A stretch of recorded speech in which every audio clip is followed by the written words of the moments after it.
Internally generated assets, research and development. This is important. Now, what is important is that research, as you can probably guess from the slide, how research gets dealt with and how development get dealt with are different. And they're different for very important reasons. Research under paragraph 55 is defined as activities aimed at obtaining new knowledge, search for applications of research knowledge, or search for alternatives to materials, devices, and so on.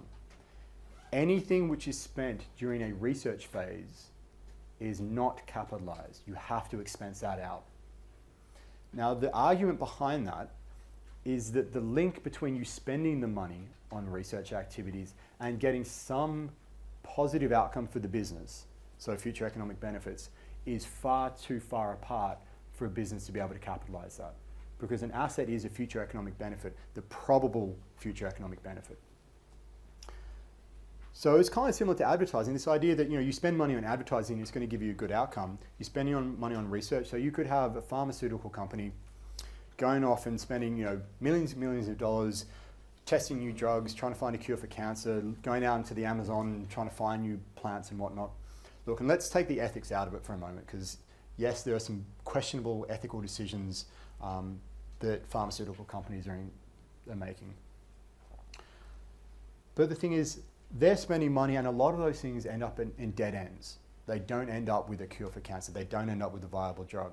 So that money is effectively wasted. At least that's what this definition suggests, is that you spend money, it gets expensed straight out, there is no there's no probable future economic benefits. Now, what I want you guys to think about just for the moment, and this is much more philosophical. I'm going to step away from accounting for a second. So this spreads over all research in all its guises. Is when you go off and are doing research and trying to find something, there are going to be dead ends. That is part of the scientific process. You're going to try stuff, it doesn't work out. You try something else, it doesn't work out.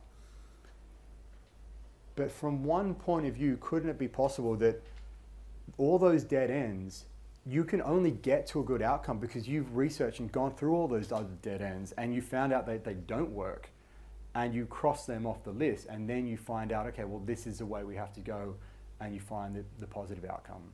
So there's a philosophical argument that potentially everything that you do is helping you along the path to that good outcome. This idea that you stand on the shoulders of giants, that everything builds upon everything that has been done before. And just because you're not the one who found the cure for cancer, you might have found something that helped you get along the way to that. That's not what the regulators see. So I mean, that's sort of stepping outside, that's just research in general, but from an accounting point of view, research shall not be capitalized. Development, on the other hand, may possibly in very specific situations be capitalized, but it's really, really conservative, the things that need to be ticked off. So what development phase is the design, construction, and testing of prototypes, designing of tools with new technology, designing construction of pilot plants, designing of testing new materials. So, has anyone seen Google's new self-driving cars? Just stick it on road somewhere, it just drives around all by itself. Anyone seen any of those being tested?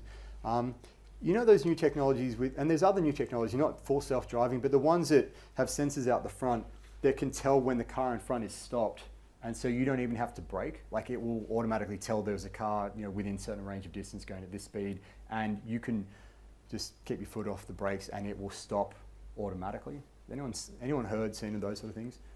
Okay, so there are cars that do that sort of stuff. And what was really interesting was, a year or so ago, Volvo actually brought up a whole bunch of journalists to a testing center up in whatever country in Europe it was, and said, we're going to show you for the media an example of this, of this car that's going to stop before this truck, and it just plowed straight into the back of the truck, and it was obviously not a good thing when you got the press there. Once you're in that point of phase, when you're actually testing out and developing things, that's in the design phase. So the money spent on getting that technology working is in the design phase. It's like there's a father and son team in engineering here. So in this part of the building, that have developed in UTS who have developed a thought-powered wheelchair. That's cool. Like literally something that just drives around, you just think where you want to go and it kind of goes where you want to go. That's pretty cool. But that's now in the development phase because they're actually working on prototypes. Obviously there's a whole bunch of technology before that that needs to be worked out, and that would be the research phase. So once you get into the design phase, you can recognize as an asset those costs only if you can demonstrate all of these things. Do you have the technical feasibility to be able to complete it? So can basically the human sort of capabilities to be able to figure it all out and to complete it? Can you get access to the actual things to be able to put it together to be able to make it to do it? So, you know, a lot of technology, a lot of, you know, computers, phones, all the rest of it have fairly rare minerals and rare elements that go into it. Some of those are, you know, potentially are running out. Some of them may be stockpiled in certain countries because they only come from certain countries and they restrict supply. So you may, even though you've got a really good idea, you've got the feasibility to complete it, you want to do it and all the rest of it, you may not even be able to actually physically put it together because you don't have the material. Or you just may not have the money to get the material. You actually want to complete it. You can actually sell the thing. So this idea that you can actually build it, you want to build it, and you want to be able to sell it, and you have the ability to go off and sell it, which all basically means you know how and you have the ability to be able to make money off the thing. That's ultimately where this is getting to. So can you build it? Do you want to build it? Can you basically sell it and make money from it? You've got to be able to demonstrate that you can satisfy all of these things before that money is able to be capitalized. Now, to be able to do all of that, you need a good accounting system behind the scenes that is able to attribute the cost spent into the research bit, into the development bit. Because I'm pretty sure the researchers, the engineers, the scientists, they're not going, oh, this is, okay, AASB 138, this is the development phase bit, this is the, they're not doing that. So you've got to figure out, and the accountants are figuring out how these match up and where these are going.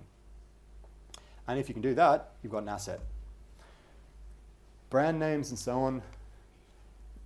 Custom lists we've already talked about, brands we've already talked about, anything internally generated. So from Woolworth's point of view, from Tesco's point of view, from Wesfarmers' point of view, the information they have about us, that is absolutely an asset to them, but it is not one in which they can capitalize. And so that's what I was getting at right at the start. What information is useful for a business and what is actually capitalized? So kind of coming on to Dale's point earlier on, like that is going to be a revenue stream for these businesses. That is money that they can make, but it is not something you see capitalized. And for very good reasons, is you can't really distinguish it from the cost of developing the business as a whole. It is just what they're doing.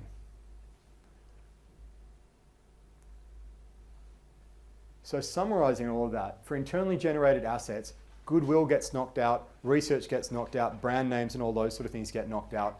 Any costs associated with those are expensed. It's only development costs, and only really development costs in certain situations, that you can capitalize. I said we'd talk about cost. That first section really just talks about the last slide, so you can only recognize if it meets certain criteria, essentially the development phase costs only, and they comprise all directly attributable costs necessary to create, produce, and prepare the asset to be capable of operating in a manner intended, which again is really similar to what we've seen with inventory and property, plant, and equipment. Accountants like to be consistent with things.